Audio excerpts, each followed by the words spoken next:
আল্লাহ সুবহানাহু ওয়া তাআলার দ্বিতীয় আর একটা নাম যেটারও ইসমে আজম হওয়ার সম্ভাবনা আছে, সেটা হচ্ছে সামাদ। এই নামটা পবিত্র কোরআনে আর কোথাও ব্যবহার হয়নি, শুধু সূরা ইখলাসে ব্যবহার হয়েছে। এবং ধারণা করা হয় যে শুধু এই নামটার কারণে, আস-সামাদ এই নামটার কারণে সূরা ইখলাসের এত ফজিলত। তো আস-সামাদ এই নামটা আল্লাহর যত নাম আছে সব নামের মধ্যে উচ্চারণে বেশি ভাব গাম্ভীর্যপূর্ণ। সব নামের চেয়ে কেউ যদি বিশুদ্ধভাবে আরবি উচ্চারণ করতে পারে তাহলে আস-সামাদ এই নামটা উচ্চারণে বেশি ভাব গাম্ভীর্যপূর্ণ, বেশি শক্ত, বেশি প্রভাবশালী। তো সামাদ নামের অর্থ কী? সামাদ নামের হুবহু অনুবাদ বাংলা ইংরেজিতে করা সম্ভব নয় ব্যাখ্যা ছাড়া। যে একটা শব্দ দিয়ে আমি অনুবাদ করে দিলাম রহমানের মতো দয়ালু, এইভাবে অনুবাদ হয় না আস-সামাদ নামের। এর ব্যাখ্যা লাগবে। এর এক নম্বর ব্যাখ্যা হচ্ছে আল্লাহ সুবহানাহু ওয়া তাআলা আত্মনির্ভরশীল, অমুখাপেক্ষী, এক নাম্বার। দুই নাম্বার, সাথে সাথে সারা পৃথিবীর সকল কিছু একে অপরের তো মুখাপেক্ষী অবশ্যই, তার পাশাপাশি তারা আল্লাহর উপর নির্ভরশীল, দুটো একসাথে। ঈসা আলাইহিস সালাতু ওয়াস সালামও তার মায়ের মুখাপেক্ষী, মায়ের দুধ খেয়ে তিনি বড় হয়েছে। তাকে ঘুমাতে হতো, তাকে খেতে হতো। পৃথিবীর যত উলুহিয়াতের দাবিদার আছে, যারা নিজেকে ইলাহ দাবি করে, তাদেরকে এই এক নাম দিয়ে আপনি পরীক্ষা করতে পারবেন ও আস-সামাদ কিনা। আত্মনির্ভরশীল, স্বয়ং সম্পূর্ণ, অমুখাপেক্ষী, শতভাগ কিনা, শতভাগ। না খেয়ে থাকতে পারবে কিনা, কতদিন? না ঘুমিয়ে থাকতে পারবে কিনা, কতদিন? ছোটবেলায় মা ছাড়া বড় হতে পারলো কিনা, কতদিন? সে যেই হোক, যত বড় ওলি, আউলিয়া, নবী, রাসূল, পীর, বুজুর্গ যেই হোক, সব যারা ইবাদতের যোগ্য বা মানুষ মনে করে সে ইবাদতের যোগ্য, তাদেরকে পরীক্ষা করতে হবে সামাদ এই নাম দিয়ে। এই নামের শেষ যেটা ব্যাখ্যা সেটা হচ্ছে বাধ্যগত, চাক অথবা না চাক, ইচ্ছা হোক অথবা অনিচ্ছা হোক, আল্লাহর কাফের হোক অথবা আল্লাহর মুশরিক হোক অথবা আল্লাহর নাস্তিক হোক, সবগুলো বাধ্যগত অবস্থায় আল্লাহর কাছে এবং আল্লাহর রাজত্ব, আল্লাহর কন্ট্রোল এবং আল্লাহর কাছে ফিরে আসতে বাধ্য। ও চাইলো কি না চাইলো তাতে দেখে আল্লাহ সুবহানাহু ওয়া তাআলার কোনো লাভ নাই। এই বর্ণনা দিতে গিয়ে আল্লাহ সুবহানাহু ওয়া তাআলা কোরআন মাজিদে বলছেন, আফাগাইরা দীনিল্লাহি ইয়াবগুন, ওরা কি আল্লাহর আনুগত্য বাদে অন্যদিকে খুঁজতে যায়? ওয়ালাহু আসলামা মান ফিস সামাওয়াতি ওয়াল আরদি তাওআন ওয়া কারহা, ইচ্ছাই হোক অনিচ্ছাই হোক আল্লাহর কাছেই ফিরে আসতে হবে। আল্লাহর রাজত্বের বাইরে যাওয়ার কারো ক্ষমতা নেই। ও যত বড় কাফের হোক, নাস্তিক হোক, মুশরিক হোক, ফেরাউন হোক, নমরুদ হোক, আল্লাহর কন্ট্রোলে। সাব্বাহা লিল্লাহি মা ফিস সামাওয়াতি ওয়াল আরজ ওয়া হুয়াল আজিজুল হাকিম, আসমান এবং জমিনের মধ্যে যা কিছু আছে প্রত্যেকটা সৃষ্টিজীব আল্লাহর তাসবিহ পাঠ করে, ইচ্ছায় অনিচ্ছায়। আলাম তারা আন্নাল্লাহা ইউসাব্বিহু লাহু মান ফিস সামাওয়াতি ওয়াল আরজ, হে নবী আপনি কি দেখেন না আসমান এবং জমিনের সব কিছু আল্লাহর তাসবিহ পাঠ করে। এমনকি ওয়াত-তায়রু সাফাতিন, যে পাখি আকাশে উঠছে ও তাসবিহ পাঠ করে। শুধু তাই নয়, কুল্লুন ক্বাদ আলিমা সালাতাহু ওয়া তাসবিহা, এরা সবাই আল্লাহর সালাতও আদায় করে। আল্লাহর তাসবিহ এবং আল্লাহর সালাত এরা জানে কিভাবে করতে হয়। ওয়ালিল্লাহি ইয়াসজুদু মান ফিস সামাওয়াতি ওয়াল আরদি তাওআন ওয়া কারহা, চাক অথবা না চাক, ইচ্ছা হোক অথবা না হোক, সব সৃষ্টিজীব আল্লাহ সুবহানাহু ওয়া তাআলার কাছে সিজদায় অবনত হতে বাধ্য হয়, হতে হয়। এ হলো সামাদ। আল্লাহ সুবহানাহু ওয়া তাআলার কন্ট্রোলের বাইরে কিচ্ছু নেই। আর তিনি নিজে অমুখাপেক্ষী, মানুষ সব একে অপরের মুখাপেক্ষী, আবার আল্লাহর উপর নির্ভরশীল। আল্লাহ সুবহানাহু ওয়া তাআলার পরের যে গুণ আমরা আলোচনা করব সেটা হচ্ছে আল আজিজ।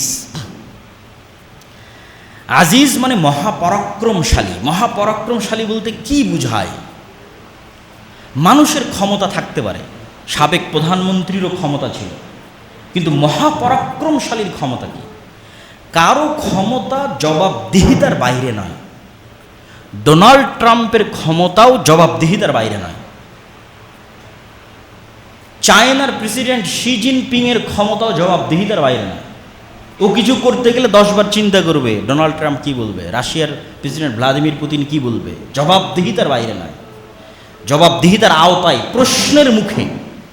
তাহলে মহাপরাক্রমশালী মানে কি? যাকে কেউ প্রশ্ন করতে পারবে না, প্রশ্ন করার সাহস এবং ক্ষমতা রাখে না।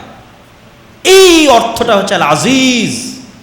বাস্তব উদাহরণ দেই, বাস্তব উদাহরণ হচ্ছে আল্লাহ সুবহানাহু ওয়া তাআলা যদি বলে যে আমি ফেরাউন আর নমরুদকে জান্নাতে দিয়ে দিলাম, তাহলে ইব্রাহিম, মূসা আর মুহাম্মদ সাল্লাল্লাহু আলাইহি ওয়াসাল্লাম এই প্রশ্ন করার সাহস রাখেন না, কেন দিলেন? এহলা আজিজ, মহাপরাক্রমশালী। কিন্তু আল্লাহ সুবহানাহু ওয়া তাআলা মহাপরাক্রমশালী এই কথার সাথে কোরআন মাজিদে একবার এক এক নাম যুক্ত করেন। কোথাও বলেন আজিজুন হাকিম, কোথাও বলেন আজিজুন আলিম, কোথাও বলেন আজিজুন রাহিম। তো যখন যেখানে যে নাম যুক্ত করবে তখন আর একটা ভিন্ন অর্থ দিবে।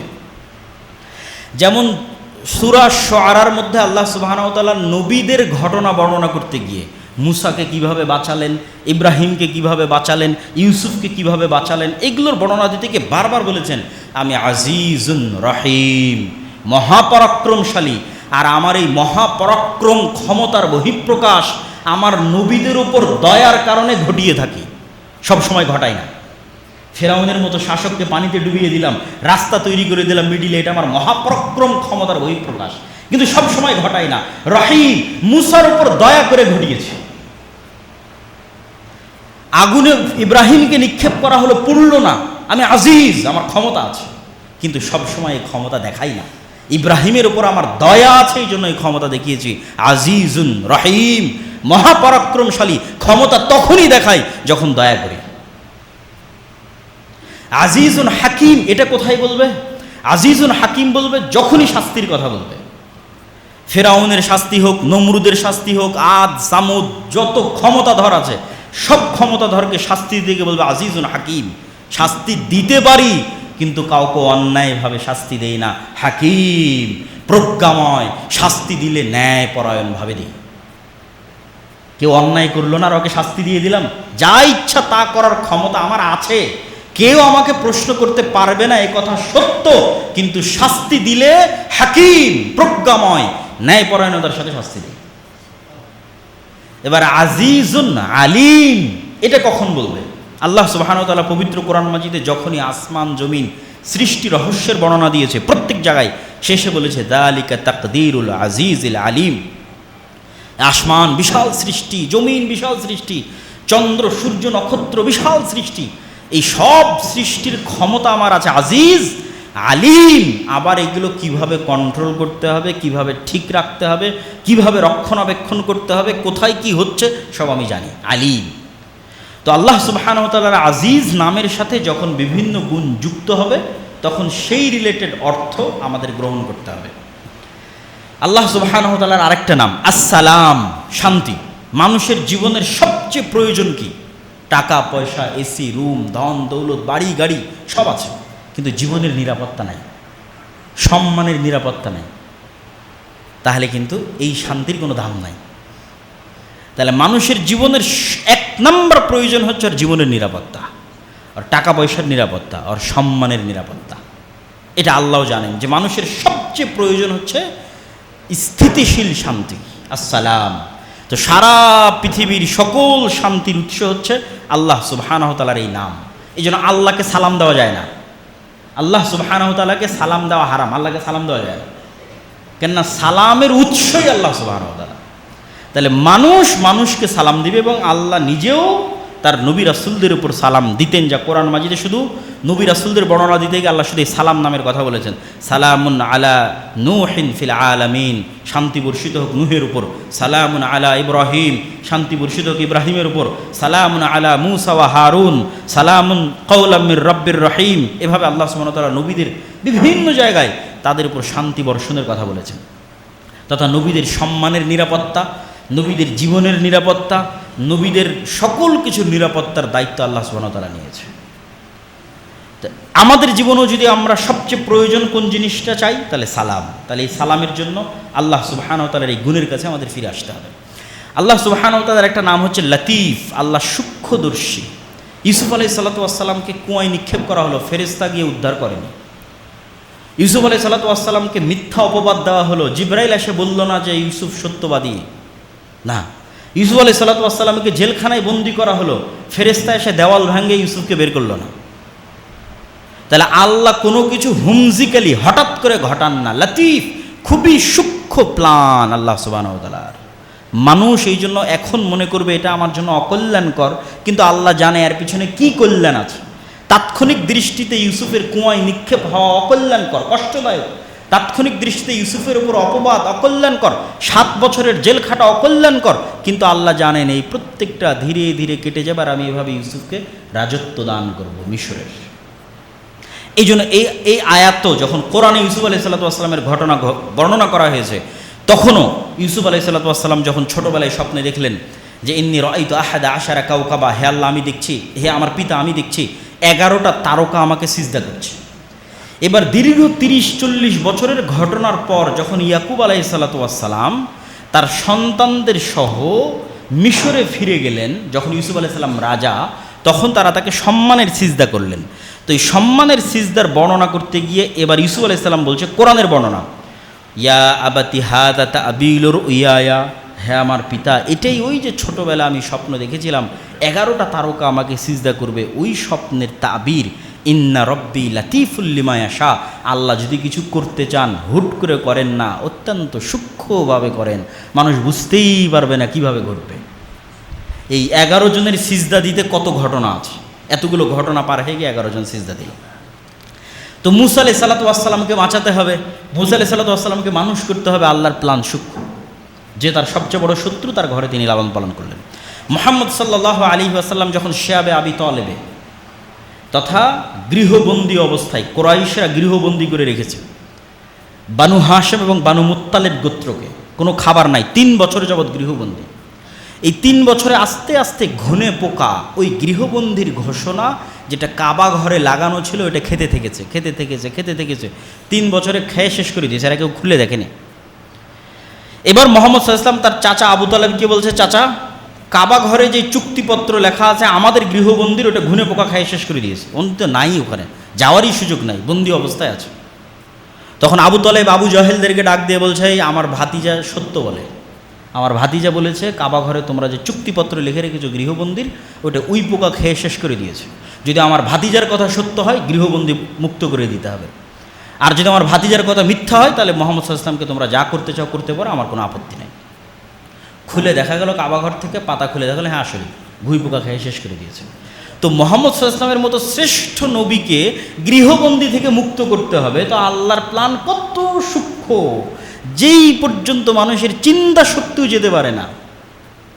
এইভাবে আল্লাহ সুবহানাহু ওয়া তাআলা সাহায্য আসে, এইভাবে আল্লাহ সুবহানাহু ওয়া তাআলা প্ল্যান করে। অতএব আপনি কখনো বিপদে আছেন, কখনো সমস্যায় আছেন, যদি হতাশ হন তাহলে হবে না, আল্লাহর এই নামের কথা স্মরণ রাখতে হবে, লতিফুল লিমা ইয়াশা।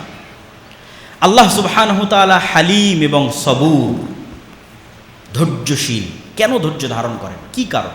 আমেরিকা ইসরায়েল এত অত্যাচার করতেছে, আল্লাহ এত ধৈর্যশীল কেন? আল্লাহ যদি ধৈর্যশীল না হতো তাহলে সবার আগে বিপদে পড়তো মুমিনেরা। কেন মুমিনেরা বিপদে পড়তো? তাহলে আপনি একটা পাপ করলে সাথে সাথেই শাস্তি আসা লাজিম। কেন আল্লাহ ধৈর্যশীল নয়? আপনি চাচ্ছেন যে আমেরিকা ইসরায়েল পাপ করতেছে, ওর উপর আল্লাহ শাস্তি দিক, তাহলে এবার আপনি যে পাপ করতেছেন তা আপনার উপর তো সাথে সাথে শাস্তি আসবে, তখন আপনি কোথায় যাবেন? তো আল্লাহ সুবহানাহু ওয়া তাআলার ধৈর্যের গুণ মুমিনকে উপকার দেয় কিভাবে? ক্ষমা চাওয়ার সুযোগ দেয়। ভুল করেছো, আল্লাহ ধৈর্য ধারণ করছে, ক্ষমা চাও।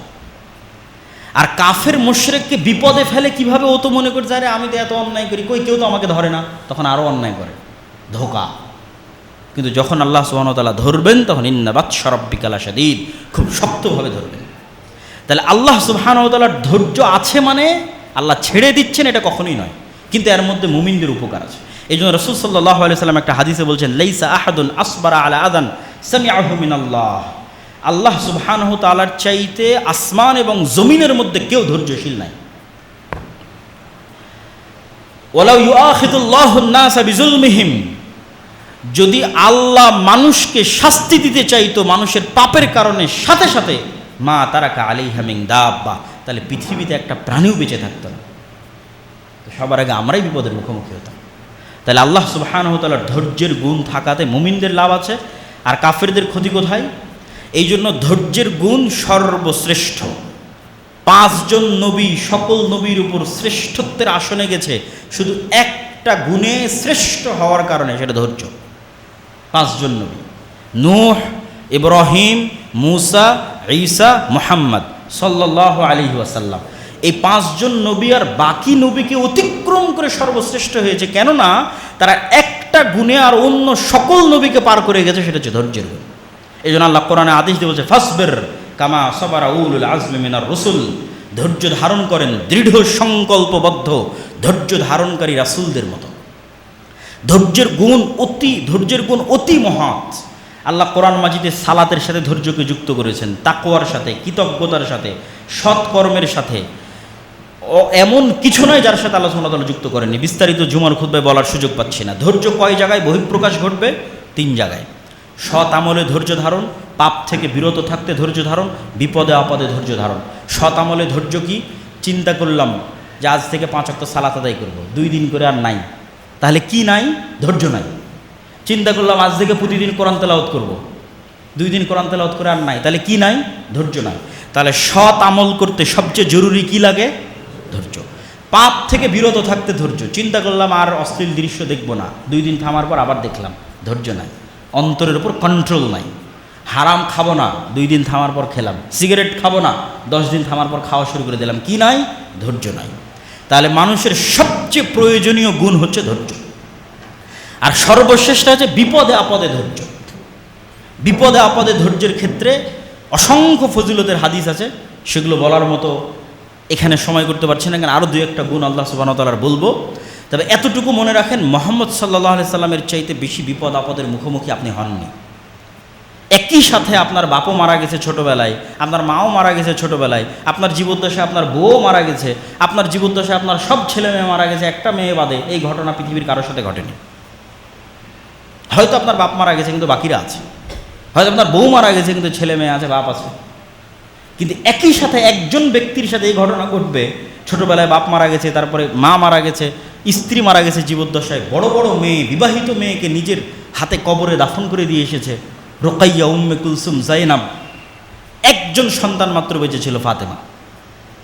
তো মুহাম্মদ সাল্লাল্লাহু আলাইহি ওয়াসাল্লামের চেয়ে বেশি বিপদগ্রস্ত আপনি নন, আপনার জীবনে কোথাও নন।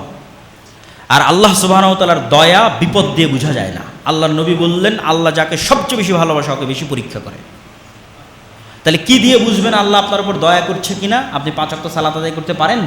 যদি পারেন তাহলে আল্লাহ আপনার উপর দয়া করছে। ফজরে উঠতে পারেন? হ্যাঁ পারি, তাহলে আল্লাহর দয়া আপনার উপর আছে। বিপদে পড়েছেন তার মানে আল্লাহর দয়া নেই, এটা ভুয়া কথা। তাহলে নবীরা কোনোদিন বিপদে পড়তো না, ইউসুফ কোনোদিন বিপদে পড়তো না, মুহাম্মদ সাল্লাল্লাহু আলাইহি ওয়াসাল্লাম কোনোদিন বিপদে পড়তো না। আল্লাহর দয়া আপনার উপর আছে, তার প্রমাণ কি? আপনি সালাত আদায় করতে পারছেন, কোরআন করতে পারছেন, দান করতে পারছেন, আল্লাহর দয়া আপনার উপর আছে। নাই, গুনাহে ব্যস্ত আছেন, তাহলে আল্লাহর দয়া আপনার উপর নাই। আর ধৈর্য ধারণ করার সবচেয়ে সহজ বুদ্ধি কি?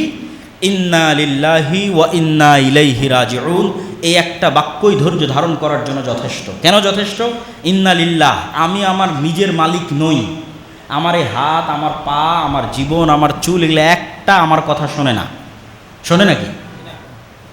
আপনি এখন গোস্ত খান, খেয়ে বলেন যে এটাকে তুমি প্রোটিন হিসেবে না, এটাকে তুমি অন্য একটা হিসেবে গ্রহণ করো। অথবা চিনি খান, চিনি খেয়ে বলেন আপনার শরীরকে যে এটাকে তুমি সুগার হিসেবে না, এটাকে প্রোটিন হিসেবে গ্রহণ করো। শরীর আপনার কথা শুনবে? 1 সেকেন্ডের জন্য শরীর আপনার কথা শোনে না। শরীরকে যেই মেকানিজমে সেট করা আছে ওটা পৃথিবীর কোনো ডাক্তার লঙ্ঘন করতে পারবে না। তাহলে শরীর কার কথা শোনে? আল্লাহ সুবহানাহু ওয়া তাআলার কথা শোনে। তাহলে আপনার শরীরের মালিক কে? তো যখন আপনি আপনার নিজেরই মালিক হলেন না, তাহলে আপনার টাকার মালিক কে? আপনার ছেলের মালিক কে? আপনার বাড়ির মালিক কে? আল্লাহ। এবার ওয়া ইন্না ইলাইহি রাজিউন, আর একদিন না একদিন আমাকে আল্লাহর কাছে যেতেই হবে। তাহলে আপনি যদি আল্লাহর কাছে যান, তাহলে আপনার বাড়ি, গাড়ি, ধন সম্পদ, টাকা পয়সা, ছেলে মেয়ে সবগুলো আল্লাহর কাছে ফিরে যাবে।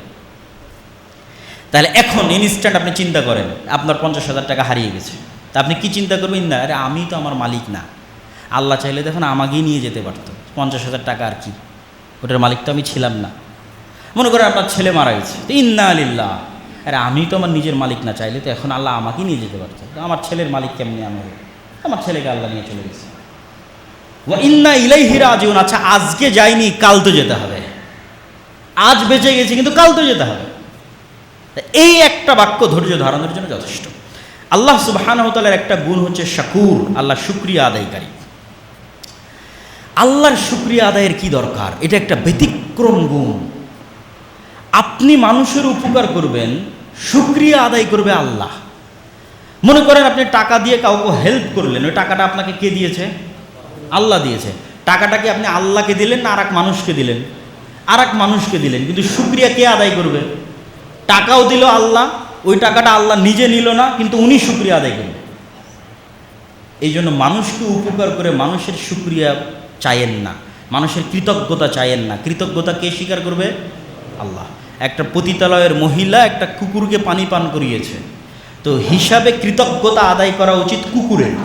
তো কুকুর আর কতটুকু কৃতজ্ঞতা আদায় করবে? সর্বোচ্চ মনিবের অনুগত থাকবে। আর কৃতজ্ঞতা যদি আল্লাহ আদায় করে তাহলে সব গুনাহ ক্ষমা করে দিয়ে জান্নাতে দিয়ে দিয়েছে। তাহলে আপনি মানুষের কৃতজ্ঞতা চান না, আল্লাহ শাকুর। আল্লাহ বলছে আমি শুকরিয়া আদায় করি, তোমার এত কিসের টেনশন? মানুষকে দিয়ে ভুলে যাও, শুকরিয়া আল্লাহ আদায় করবে। আল্লাহ সুবহানাহু ওয়া তাআলার আরেকটা গুণ করিম, মহানুভব। এইটা বাংলা অনুবাদ করে আপনাকে আমি বুঝাতে পারবো না, উদাহরণ দেওয়া ছাড়া। মনে করেন আমি একজন আলেম, আমার মধ্যে জ্ঞানের গুণ আছে, কিন্তু আমি মহানুভব নই। মনে করেন আমি দানবীর, দান করি, কিন্তু আমি মহানুভব নই। মনে করেন যে আমি অন্যের উপকার করি, পরোপকারী, কিন্তু আমি মহানুভব নই। তিনজন মানুষের নাম বললাম, একটা আমি দানবীর, আমি পরোপকারী, আমি জ্ঞানী, কিন্তু মহানুভব নই, করিম নই। কেমনে বুঝবেন করিম নই? আমি জ্ঞানী, অনেক জানি, কিন্তু আর এক আলেমের সাথে হিংসা করি, তাহলে আমি করিম নই, মহানুভব নই, হৃদয় প্রশস্ত নয়। আমি দানবীর, কোটি কোটি টাকা আছে, দান করতে পারি, কিন্তু দান করে খোটা দেই, আমি করিম নই। আল্লাহ করিম, মহানুভব, দেন, দিয়ে কোনোদিন খোটা দেন না। এই গুণ বুঝতে বছরকে বছর পার হয়ে যাবে যে করিম গুণ কি, কি এমন গুণ যার নাম করিম, কারামা, মহানুভবতা কি। আপনি আর এক মানুষের উপকার করেন, পরোপকারী, কিন্তু আপনার যদি কেউ ক্ষতি করে প্রতিশোধ না নিয়ে ছাড় দেন না। কিন্তু আল্লাহ করিম, মহানুভব। তো আল্লাহর নবীদের মধ্যেই গুণ ছিল। ইউসুফ আলাইহিস সালাতু ওয়াস সালাম করিম, করিম ইবনুল করিম। ভাইয়েরা তাকে হত্যার ষড়যন্ত্র করেছে, উনি প্রতিশোধ নেননি, কেন? উনি করিম। মুহাম্মদ সাল্লাল্লাহু আলাইহি ওয়াসাল্লাম করিম, মহানুভব। মক্কার মানুষ, তায়েফের মানুষ ওনার উপর কি জুলুম, কি নির্যাতন করেছে, উনি প্রতিশোধ নেননি, প্রতিশোধ চাননি, ধ্বংসের দোয়া করেননি, কেন? উনি করিম, ওনার হৃদয় প্রশস্ত, উনি করিম। এই জন্যই আবু সুফিয়ান ইসলাম গ্রহণ করতে পেরেছে, কেন? আবু সুফিয়ানকে উনি কোনোদিন ব্যক্তিগত আক্রমণ করেননি। যদি একবারও আবু সুফিয়ানকে ব্যক্তিগত আক্রমণ করতেন, আবু সুফিয়ান ইসলাম গ্রহণ করতে পারত না। কিন্তু মুহাম্মদ ইসলাম করিম, মহানুভব। এখানে আবু সুফিয়ানের ইসলাম গ্রহণের জায়গা আছে, আবু জাহালের ইসলাম গ্রহণের জায়গা আছে, কেন? কাউকে উনি ব্যক্তিগতভাবে কোনোদিন আক্রমণের শিকার করেন। আল্লাহ সুবহানাহু ওয়া তাআলার যে গুণের আলোচনা করে আজকের বক্তব্য শেষ করব, আল ওয়াকিল। মামলার সময় দায়িত্ব দেন। আপনি মামলা পরিচালনা করা জানেন না, উকিল জানে, তাই ওকে দায়িত্ব দিয়েছেন। তো আল্লাহ বলছে তোমরা আমাকে ওয়াকিল বানাও, ফাত্তাখিযহু ওয়াকিলা। আমি ওয়াকিল, আমাকে ওয়াকিল বানাও। তো আল্লাহকে আপনি কেমনে ওয়াকিল বানাবেন, দায়িত্বশীল কেমনে বানাবেন, কেন বানাবেন? তিনটা কারণ আল্লাহ কোরআন মাজিদে উল্লেখ করেছে, যেই কারণে আল্লাহকে দায়িত্বশীল করতে হবে। উদাহরণ নাম্বার 1, আপনি মৃত্যুবরণ করতেছেন হঠাৎ, তা আপনি বলতেছেন আপনার ছেলেকে অথবা আপনার ভাইকে, ভাই আমার ছোট ছোট ছেলে মেয়ে রেখে গেলাম, একটু তুই দেখে রাখিস। এটা দায়িত্ব দেওয়া। আল্লাহ বলতেছে তুমি তোমার যে ভাইকে দায়িত্ব দিয়ে যাচ্ছ, ও তো এখনই মরে যেতে পারে, ও তো এখনই অ্যাক্সিডেন্টের শিকার, ও নিজেও মরে যাবে। যাকে দায়িত্ব দিচ্ছ যে আমার ছেলে মেয়েদের দেখে রাখিস, তো আল্লাহ বলছে ওয়াতাওয়াক্কাল আলাল হাই আল্লাযী লা ইয়ামুত। দায়িত্ব যদি দেওয়ার দরকার হয় ওকে দাও, যে কোনোদিন মারা যাবে না। আল্লাহু আকবার।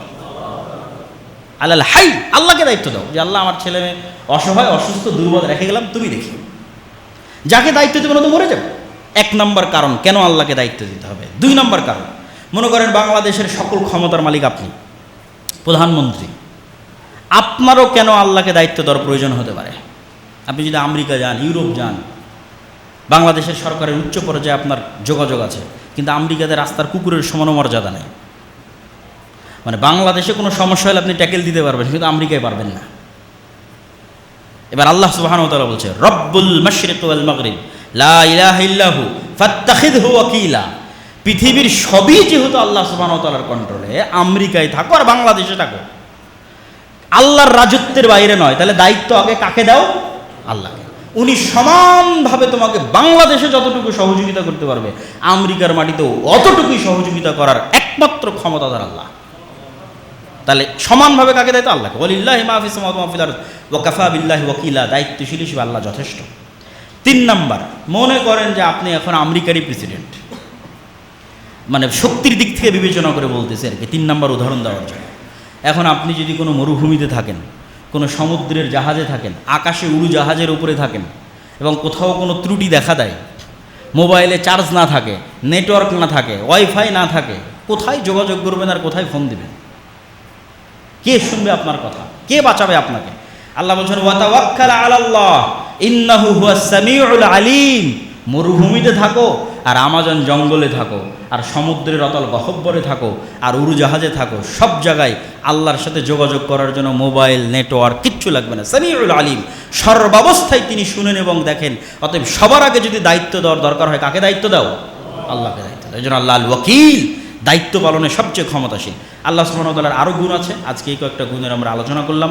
আল্লাহর পথে যাত্রা এই বই থেকে আল্লাহ সুবহানাহু ওয়া তাআলা আমাদের এই গুণগুলো বুঝার, মানার এবং আমল করার তৌফিক